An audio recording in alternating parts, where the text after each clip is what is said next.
त्वं माता सदक्रतो बभूविथ अधाते सुम्नमीमहे।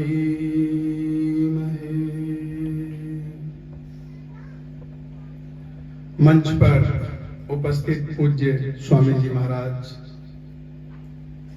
उपस्थित भद्र पुरुषों, वंदनीय मातृशक्ति, यह जो कार्यक्रम कल से चल रहा है और कल इसका समापन है, इस कार्यक्रम का शीर्षक है पर्यावरण शुद्धि महायज्ञ एवं वेद कथा।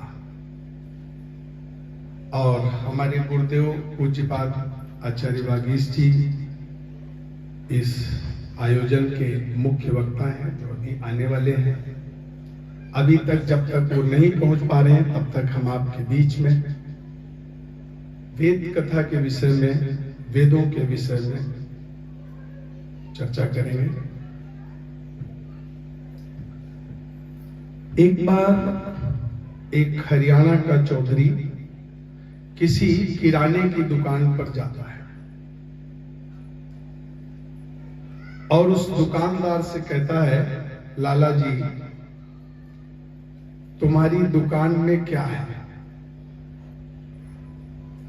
तो लाला जी कहते हैं कि हमारी दुकान में सब कुछ है। तो उसने जेब से 2 रुपए निकाले और कहा, ये लो, 2 रुपए का सब कुछ दे दो। लाला जी ने सोचा, किससे पंगा ले लिया हमने, अब क्या करें? तो अपने पीछे, दुकान के पीछे जो गोदाम होता है, वहां गए और कनस्तर इधर से उधर खटपटाते रहे। सोचे थोड़ी देर में चला जाएगा, छुटकारा मिल जाएगा। लेकिन वो चौधरी जाने का नाम ना ले, बार बार आवाज दे, और कितनी देर लगाओगे, लेकर के आओ। तो लाला जी ने कहा, ढूंढता हूं। तो चौधरी ने कहा, एक काम करना, 2 रुपए का ढूंढता हूं भी ले आ। अब क्या करें? एक उसके मन में आइडिया, थोड़ी सी मिट्टी ली, पुड़िया में उसको लपेटी और चौधरी को दे दी। चौधरी ने कहा, सब कुछ है? बोले हाँ है। तो पुड़िया खोली, बोले कहां? इसी तो मिट्टी है। तो लाला जी ने कहा, ढूंढो तो सही। और बोला, जो ढूंढता हूं वो कहां है?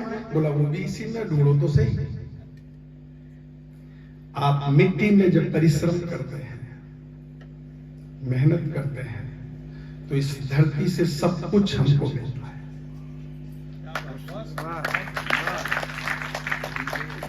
अन्न भी मिलता है, औषधियां भी मिलती हैं, फल फूल भी मिलते हैं, सोने चांदी हीरे जवाहरात की खदानें भी होती हैं। ठीक उसी तरह से, जिस तरह से मिट्टी से हमको सब कुछ मिलता है, जीवन जीने के लिए हमको वेदों से भी सब कुछ जो जो चाहिए वो जरूरत है ढूंढने की। विद्या है, जरूरत है ढूंढने की। आपके सामने ये चारों वेद मैंने मुंबई से ला करके रखे हुए हैं। दुनिया का सारा ज्ञान विज्ञान इन वेदों के अंदर है, और जो इनमें है वो दुनिया में है, और जो इनमें नहीं है वो कहीं भी नहीं मिलेगा। आप एक तरफ 4 वेद रखे हुए हैं, दूसरी तरफ जितने मत, मजहब, पंथ, संप्रदाय और उनके जो मानने वाले, उनका जो प्रचार करने वाले धर्म गुरु हैं, उनको बिठा दीजिए और उनसे प्रश्न कीजिए। इस धरती पर जितने भी देश हैं, America, Italy, Japan, Germany, Pakistan, आदि आदि आदि, इस भूमंडल के हर देश में एक ऐसी विद्या है जिसके बिना काम नहीं चलता किसी का भी, और उसको गणित के नाम से जाना जाता है। बताइए कौन सा ऐसा देश है जिस देश में गणित ना पढ़ाई जाती? विनोद जी, सारी दुनिया के लोग गणित को पढ़ते हैं, किसी का काम इसके बिना नहीं चलता। और इस तरफ जो बैठे हुए लोग, जो अन्य मत मजहब पंथ संप्रदाय के और उनके धर्म ग्रंथ कुरान, बाइबल, गुरु ग्रंथ साहब, कबीर बीजक, जिंदावस्था, जितने भी धर्म ग्रंथ, उनसे आप प्रश्न करिए कि आप अपने इन ग्रंथों में से मुझे गणित पढ़ा करके बताओ। उनमें इतनी हिम्मत नहीं है कि उन ग्रंथों में से वो आपको गणित पढ़ा सके। फिर आपको क्या करना पड़ेगा? यदि आपको गणित पढ़ना है तो वेदों की तरफ आना पड़ेगा। इसीलिए महर्षि स्वामी दयानंद सरस्वती ने एक नारा दिया था, सब सत्य विद्या और जो पदार्थ विद्या से जाने जाते हैं। लोगों ने आपत्ति की, स्वामी जी इसमें से यदि एक शब्द निकाल दिया जाए तो ज्यादा ठीक रहेगा। कौन सा? सत्य निकाल दिया जाए और आप इतना लिख दो, सब विद्या और जो पदार्थ विद्या से जाने जाते हैं, सत्य निकाल। स्वामी जी ने समझौता नहीं किया, फिर तो मतलब ही क्या? तो दुनिया के किसी भी धर्म ग्रंथ में आप गणित नहीं पढ़ सकते। और यदि आपको गणित की विद्या को पढ़ना है तो आपको वेदों के अंदर आना पड़ेगा। और एक वैदिक गणित के नाम से छोटी सी पुस्तक है जिसमें गणित के सारे फार्मूले, आइए मैं पढ़ाता हूँ। हमारे पास में यजुर्वेद रखा हुआ है। यजुर्वेद के 17वें अध्याय के पहले और दूसरे मंत्र को आप अभी यहीं पर निकाल करके देख लीजिए। उसमें गणित में जितनी संख्या है सब कुछ है, दावे के साथ में। और मैं कोई निरर्थक बात नहीं करता। दूसरी बात, इस दुनिया में एक ऐसा भी सब्जेक्ट है जिसको पढ़े बिना काम नहीं चलता, जिसको कहते हैं भूगोल। भूगोल तो सारे देश के लोग पढ़ते हैं, अन्य देशों के भी पूरी दुनिया में पढ़ाया जाता है। आप उनसे कहिए जितने भी धर्म ग्रंथ हैं, इन धर्म ग्रंथों में से हमें भूगोल पढ़ा करके बताओ। आपको गुरु ग्रंथ साहब में भूगोल की शिक्षा नहीं मिलती, आपको बाइबल में भूगोल की चर्चा नहीं मिलेगी, आपको कुरान में नहीं मिलेगी, कबीर बीजक में नहीं मिलेगी, जिंदावस्था में नहीं मिलेगी। यदि आपको भूगोल की शिक्षा लेनी है तो आपको फिर यहीं पर आना पड़ेगा। और भूगोल को कहा इसीलिए जाता, भू माने पृथ्वी, गोल माने गोल, पृथ्वी गोल। लेकिन हमने वेदों की प्रणाली से दूर हो गए, भटक गए, और उसका परिणाम क्या हुआ कि जो मन में आया वो पढ़ाने लगे। एक टीचर स्कूल में ये पढ़ाता है, भूगोल पढ़ाते हुए अपने बच्चों को कहता है कि पृथ्वी सूरज से 13 लाख गुना बड़ी है। सूरज पृथ्वी से 13 लाख गुना बड़ा है। ठीक, स्कूल में वो बच्चों को पढ़ा रहा है। और जैसे ही वो पीरियड समाप्त हुआ, और इत्तेफाक से शायद शनिवार का दिन था, हमारे महाराष्ट्र में तो मंगलवार वाले दिन हनुमान जी की पूजा होती है। अनिल भाई साहब, यहाँ शायद शनिवार को ही पूछते हैं ना, मंदिर में जाते हैं, शनिवार में हनुमान जी के मंदिर में जाता है और आरती करता है। और क्या कहता है? बाल समय रविभक्त लियो तब तीनों लोग भयो अंधियार। और इस तरह से कई लानों का वो समाप्त होता है। देवन आए करी विनती तब छाड़ दियो रवि कष्ट निवारो, को नहीं जानत है जग में कब संकट मोचन। वही टीचर जो स्कूल में पढ़ा रहा था कि सूरज पृथ्वी से 13 लाख गुना बड़ा है, और मंदिर में जाकर के वो कह रहा है कि हनुमान जी ने सूरज को अपने मुंह में रख लिया। और उसी क्लास से एक बच्चा भी शरारती पीछे पीछे गया और वो भी सुनना, बोला गुरुजी एक बात बताओ, अभी तो आप पढ़ा करके आए हो कि वो 13 लाख गुना बड़ा सूरज है, और अब आप बता रहे हो कि हनुमान ने उसको मुंह में रख लिया। अब ये बताओ इसमें से बड़ा कौन? हनुमान बड़ा या सूरज बड़ा? इस तरह की बिना सिर पैर की बातें लोगों ने यहाँ पर चालू कर दी। क्यों? क्योंकि वेदों की प्रणाली से हम दूर हो गए, हकीकत को हमने जाना। हमने वेदों को केवल पूजा पाठ कर्मकांड का विषय मान लिया और वेदों के बारे में भ्रांतियां भी समाज में। इसलिए यदि सही चीज को जानना है तो दुनिया के सारे लोगों ने एक स्लोगन दिया, जितने भी महापुरुष आए, आगे चलो, आगे चलो, आगे चलो। लेकिन इस धरती पर एक ऐसे महापुरुष हुए जिन्होंने कहा आगे कुछ नहीं है, यदि कुछ पाना है तो पीछे। और उन महापुरुष का नाम था महर्षि स्वामी दयानंद सरस्वती, और उन्होंने नारा दिया, वेदों की ओर लौटो। जब आप पीछे लौटोगे, अपने मूल की तरफ आओगे, अपने मूल से जुड़ोगे, तो आपका कल्याण हो सकता, नहीं तो कोई आपको बचा। नान्या पंथा विद्यते अनाय, इसके अलावा दुनिया में बचने का और कोई रास्ता है ही नहीं। तो दो बातें मैंने आपसे चर्चा की, एक तो इन ग्रंथों में गणित नहीं है, दूसरा भूगोल नहीं है, तीसरा उनसे पूछो कि एक ऐसा सब्जेक्ट जिसके बिना भी काम नहीं चलता, और वो है साइंस, विज्ञान। हम आपकी इन किताबों से, आपके मुखार बिंदु से हम विज्ञान पढ़ना चाहते हैं, हम साइंस पढ़ना चाहते हैं। आपको साइंस की शिक्षा ना तो गुरु ग्रंथ साहब में मिलेगी, ना बाइबल में मिलेगी, ना कुरान में मिलेगी, ना जिंदावस्था में मिलेगी, ना कबीर भी जग में मिलेगी, किसी भी मत मजहब पंथ के धर्म ग्रंथों में मिल नहीं सकती। यदि आपको विज्ञान पढ़ना है तो भी वेद में बहुत पूर्ण रहस्य है और सारी की सारी साइंस की विद्या इसके अंदर समाहित हुई है। लेकिन दुर्भाग्य इस बात का कि इस देश में राम और कृष्ण जैसे महापुरुष हुए हों जिस देश की धरती पर, और वो ऐसा देश भी हजारों हजारों साल तक गुलाम रहे, ये दुर्भाग्य नहीं तो और क्या। क्यों? क्योंकि हमने राम को माना, हमने कृष्ण को माना, हमने राम की नहीं मानी, हमने कृष्ण की नहीं मानी, जो संदेश लेकर के आए थे मानवता के। तो आप जैसे ही इधर से इधर जाओगे तो आप साइंस पढ़ना चाहते हो तो उधर कुछ नहीं।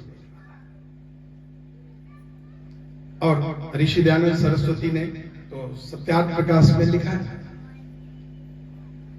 क्रिश्चियन लोग ऐसा मानते हैं कि ये जब पूरा ब्रह्मांड बना उसके 6 दिन बाद सूर्य बना। सही है ना? 7वें दिन, 6 दिन के बाद 7वें दिन। और दुनिया के लोगों ने मान लिया, ठीक है, बना तो बना, धरती बनी और उसके 6 दिन बाद में सूर्य बना, और सब लोगों ने ये बात स्वीकार की। लेकिन एक ऐसे महामानव हुए इस धरती पर जिनका आप पीछे चित्र देख रहे हैं, महर्षि स्वामी दयानंद सरस्वती, उन्होंने प्रश्न किया, चलो मैं मान लेता हूं, लेकिन एक बात बताओ, जब 6 दिन तक सूर्य निकला ही नहीं तो तुमने दिन कैसे गिने?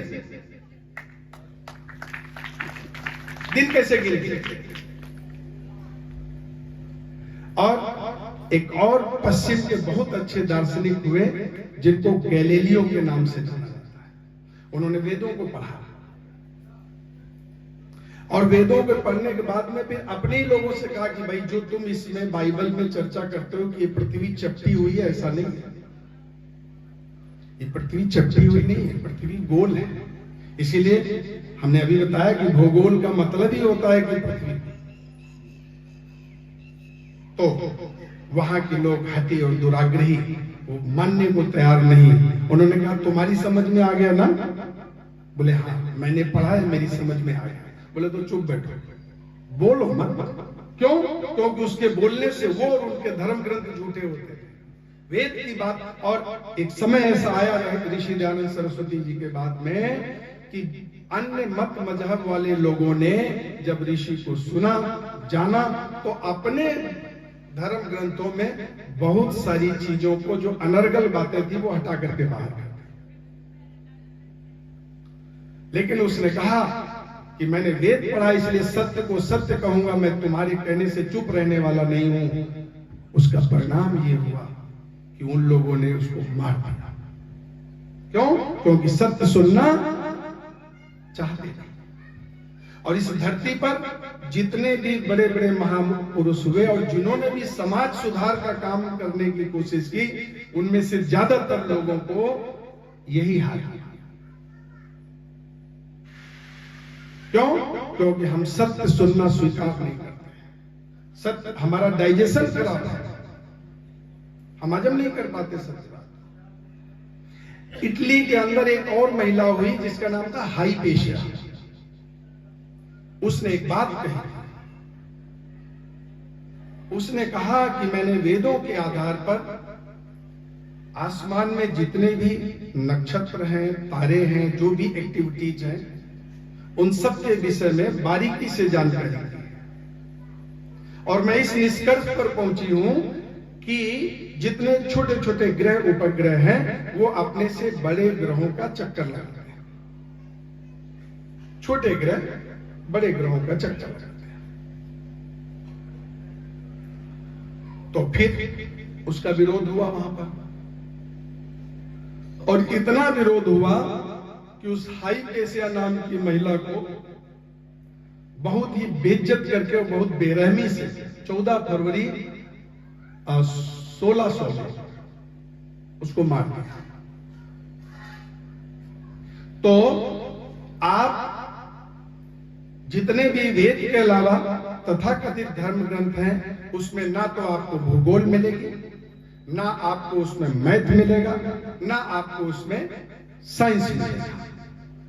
चौथा प्रश्न, कभी आपको मिले तो उनसे पूछना कि तुम अपने धर्म ग्रंथों से जिनको लेकर के तुम अपनी दुकानदारी चला रहे हो, इनमें से बीमारी का इलाज बताओ क्या होता है। किसी भी ग्रंथ में बीमारी का इलाज नहीं मिलेगा, हमारे पास में है, और हमने इसमें से आयुर्वेद का ज्ञान दुनिया को दिया है। और आयुर्वेद के अंदर कौन सी औषधि किस प्रदेश में होती है, उसकी पत्ती कैसी होती है, उसका आकार क्या होता है, उसका प्रकार क्या होता है, उसकी बनाने का तरीका कैसा होता है, किस मर्ज में कितनी मात्रा में देने पर लाभ होता है, सारा का सारा। तो यदि आपको इलाज चाहिए तो भी आपको वेद के पास में आना पड़ेगा, भटकने की जरूरत नहीं है। तो उन ग्रंथों में आपको इलाज का कोई समाधान नहीं मिलेगा, आयुर्वेद के पास में। और इस समय धरती पर जितनी भी पद्धतियां प्रचलित हैं, चाहे वो होम्योपैथ हो, आयुर्वेद हो, यूनानी हो, एलोपैथ हो, एक्यूप्रेशर हो, एक्यूपंक्चर हो, जितनी भी पद्धतियां हैं चिकित्सा से संबंधित, सब की सब किसी न किसी रूप में वो आयुर्वेद से रिलेटेड है, यहीं से दुनिया चल रही है। 4 बातें मैंने आपसे की, 5वीं बात आप उनसे पूछिए कि हम संगीत सीखना चाहते हैं। अभी आप भजन सुन रहे थे, उर्मिला जी भाभी जी बैठी हुई है, बहुत सुंदर भजन सुनाए, भानु जी के भजन सुनाए, सुने आप सब लोगों ने। आप मुझे इन ग्रंथों से संगीत सिखा दो, किसी भी ग्रंथ में वेद के अतिरिक्त आपको संगीत सीखने का अवसर नहीं मिलेगा। हमारे वहां पर कौन सा वेद है? गंधर्व वेद। गंधर्व वेद उपवेद है, इसी से इसी की शाखा है, यहीं से ले गए। उस गंधर्व वेद में गान विद्या का पूरा वर्णन, स्वर कैसे होते हैं, व्यंजन कैसे होते हैं, कौन सा किस तरह से कहां पर प्रयोग होता है। तो यदि आपको संगीत सीखना है तो भी आपको इधर ही आना पड़ेगा, उधर जाने की जरूरत नहीं, वहां पर कुछ नहीं मिलने वाला है। तो वेद के अंदर संगीत की भी विद्या है। और छठा प्रश्न आप उनसे करिए कि भाई मकान बनाने की पद्धति हम सीखना चाहते हैं, तो किसी भी ग्रंथ में वेद के अतिरिक्त आपको घर बनाने की पद्धति नहीं मिलेगी। यदि मिल भी गई तो यहीं से गई होगी, यदि बाद में कभी कुछ उसमें हुआ हो, नहीं मिलेगी। विनोद जी कह मिलेगी, लेकिन हमारे यहाँ पर एक ऋषि दयानंद सरस्वती ने इन वेदों के आधार पर पुस्तक लिखी है, संस्कार विधि। और ये हम सबका सौभाग्य है कि हमको ऋषि ने निधि भी दी और विधि भी दी। हमको निधि भी मिली और विधि भी मिली। और उस संस्कार विधि के अंदर शाला कर्म विधि है, एक चैप्टर है पूरा का पूरा। और उस शाला कर्म विधि के अंदर ये लिखा हुआ है कि आपको घर कैसे बनना है, दरवाजा कैसा होना चाहिए, आंगन कैसा होना चाहिए, खिड़की कैसी होनी चाहिए, कहां पर होनी चाहिए, सारी की सारी विधा वहां पर लिखी हुई है। किसी भी धर्म ग्रंथ में आपको नहीं मिलेगी वेदों के अलावा। तो हमारे पास में वेदों के अंदर गणित की भी विद्या है, भूगोल की भी विद्या है, साइंस की भी विद्या है, संगीत की भी विद्या है, चिकित्सा पद्धति भी है, घर बनाने की भी विधि है, और इसके अतिरिक्त और जितनी भी जीवन में आवश्यकता आने वाली चीजें हैं, सबका सब विधान है। ढूंढे तो सही। जैसे कि उस चौधरी ने कहा कि लेकर के आओ, लाला जी ने कहा ढूंढो, तो सब कुछ इसमें है। लेकिन दुर्भाग्य इस देश का, किसी ने, ऋषि दयानंद सरस्वती ने भी उसका विरोध किया, निषेध किया, प्रमाण दिया। और क्या स्लोगन दिया गया? स्त्री शूद्रो नधीयताम इति श्रुति। उसके जवाब में उन्होंने यजुर्वेद के 26वें अध्याय का मंत्र दिया, और वहीं से सब गड़बड़ चल जाता कि इनको वेदों से दूर रहना चाहिए। और जिस दिन ये नियम इस धरती पर आया, स्त्रियों को और शूद्रों को वेदों से दूर रहना चाहिए, पढ़ना नहीं चाहिए, सुनना नहीं चाहिए, आधी आबादी को वेदों से दूर कर दिया। और बचे कितने? आधे। और उस आधे में से भी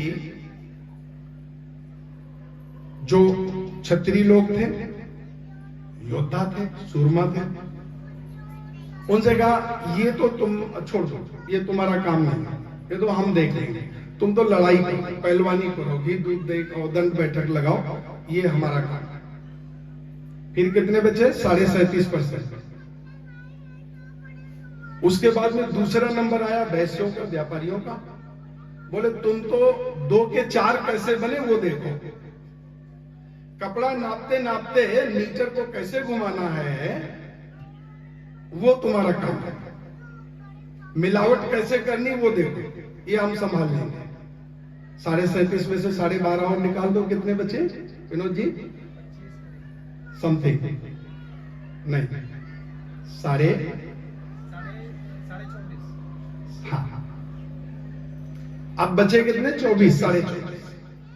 भाई गणित हमारा कमजोर है, आप लोग संभाल लें। फिर उसमें से 4, एक तो महिलाओं को जब अलग किया गया वेदों की शिक्षा से तो 50% रहेगी।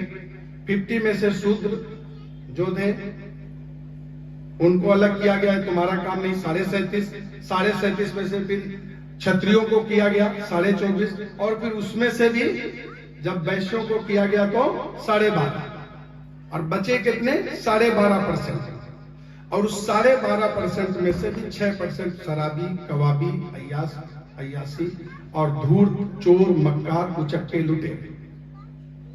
कितने बचे? 6%। अब आप बताओ कि ये जो 94 है, ये 6 वालों को बनाएंगे या 6 वाले 94 को बनाएंगे? बस यहीं से गड़बड़ हुआ। तब फिर इस धरती पर इस महापुरुष का अवतरण हुआ, महर्षि स्वामी दयानंद सरस्वती का। उन्होंने कहा वेद सब सत्य विद्याओं का पुस्तक है, वेद का पढ़ना और पढ़ाना, एक ही लाइन में सबको जोड़ दिया, पूरी धरती को जोड़ दिया। वेद का पढ़ना और पढ़ाना, सुनना और सुनाना सब आर्यों का धर्म ही नहीं बताया, परम धर्म है। हम सबका धर्म बनता है, हम सबका दायित्व बनता है कि हम वेद का पठन पाठन करें, प्रचार प्रसार करें और उसका श्रवण करें, उसको जीवन में अपनाएं और अपने जीवन को बेहतर बनाएं। पूज्यपाद गुरुदेव जी हमारे मध्य में, आप आए नहीं थे तो आपका समय मैंने थोड़ा सा ले लिया, उपस्थित है। मैं आग्रह